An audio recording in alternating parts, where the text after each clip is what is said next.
The beginning of this leg starts with this absolutely gorgeous helicopter ride through Iceland, and it seemed to touch both of you. How was this moment for you? You know, at the very beginning of the leg, I remember telling Aubrey, like, this is a sign. Like, it could not have gone, the stars could not have aligned better for us than they are today.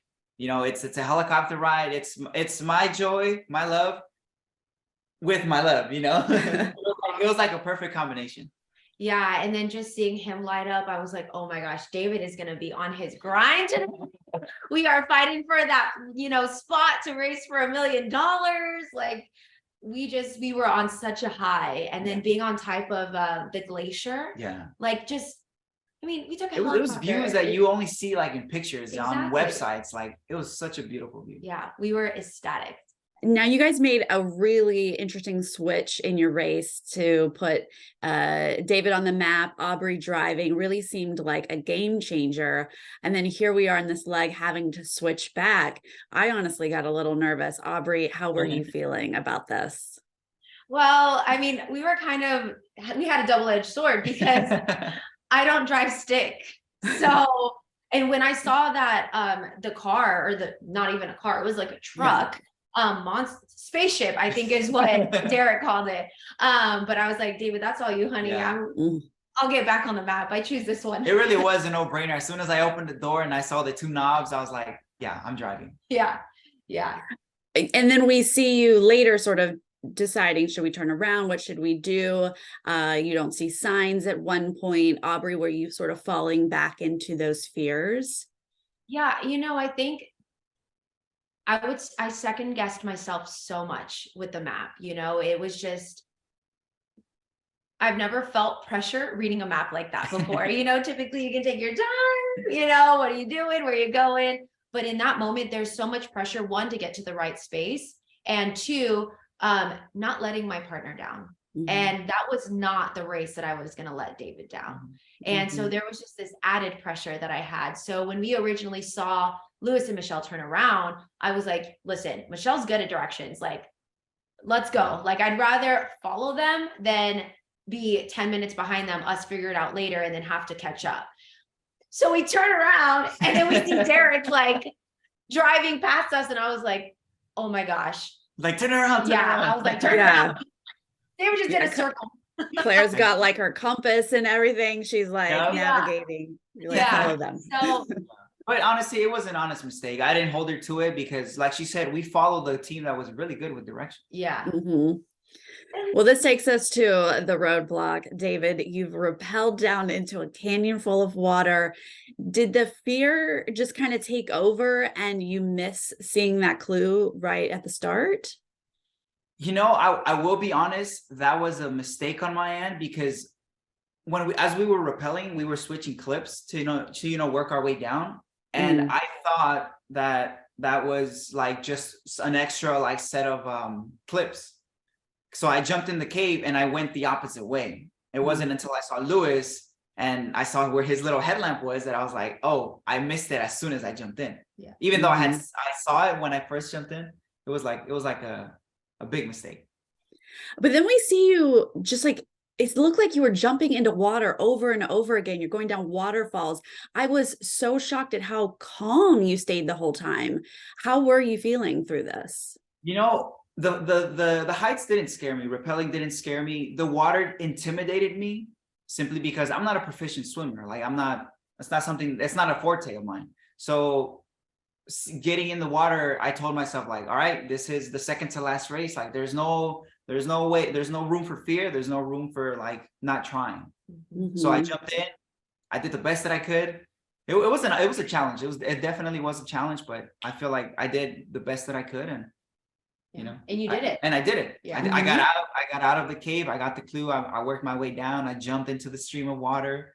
When I saw Derek walk out of the cave and I saw that he was drenched in water, my face just like fell to the floor, because I obviously know his, swimming ability. And we always said, well, if there was ever a swimming challenge, that I would do it. But because we walked up and it was it was a cave, you didn't see that you were actually going into water. And I was just standing there praying and I saw Lewis walk out, and I was like, oh my gosh, I hope he's not freaking out up there. Right. Then I saw David walk out, and I was like, yes. So yesterday was like the first time I got to see him conquer something that I know he's not as confident in, and he did it. And there we were, on to the next challenge.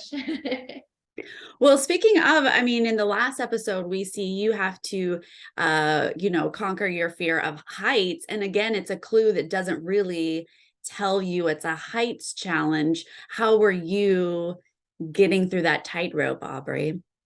Truthfully, I was freaking out. And I'm really good at like just getting through something and then like having a, crazy moment afterwards. But in that scenario, I was just shaking. Like it was, I wasn't scared to walk the rope. I was scared of looking down and the fear of falling. And I just knew if I get across and I don't look down, like I'll be okay. And when we originally got to where we had to pick the flag, I was like, oh my gosh, like I don't know what I'm looking at. Thank goodness I remembered the green flag, picked that one. And as I was walking back was when the emotion started hitting me, because I knew I was about to finish it. All I wanted to do was just run back to David. I didn't care whether I was wrong or not. I just needed a hug from him. So I was like brought back to life a little bit, but it was scary. Well, now back in Iceland, we're swimming between tectonic plates. We're memorizing volcanoes. It seems like it might be very, very, very, very cold. You're not loving swimming, David. How is this challenge for you? Getting there and seeing the scuba gear was like, damn, here's another water challenge. And I was shook by the first one, but I feel like throughout the drive, I was able to cope with it. But then once I stepped into that water and I felt the temperature drop in my body, was just like I think I lost concentration. I start swimming and then I feel the actual water touching my face, and then like I felt like my legs are cramping up. I felt like I couldn't swim as properly. And then just those factors kind of just weighed in. I couldn't focus. I would see the names, I would see the dates, but there was like a disconnect of trying to maneuver my body, trying to focus on the names, the years. And David said to me, he goes, you go ahead of me. Me knowing, what he had just gone through. I was just so worried about him. I couldn't even focus on the dates, like the volcanoes. I couldn't focus because he was at the beginning, like taking deep breaths. And, I have a psychology background. So when you see someone trying to calm themselves down, you know that there's anxiety going on there. And it didn't matter at that point where we were. I just was trying to make sure he was okay. He got in the water, he started swimming, but he was having difficulty. And my instinct is go help him. But I'm like, no, I need to remember the volcanoes. And it was just stressful on both of us. But my attention was here. When we originally got to the memory challenge, the board, we were both gone. Yeah, we were wiped out. Wiped.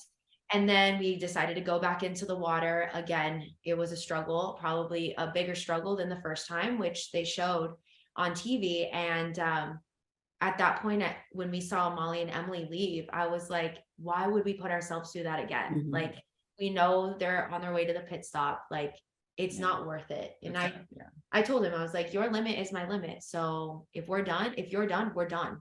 That's it. Right.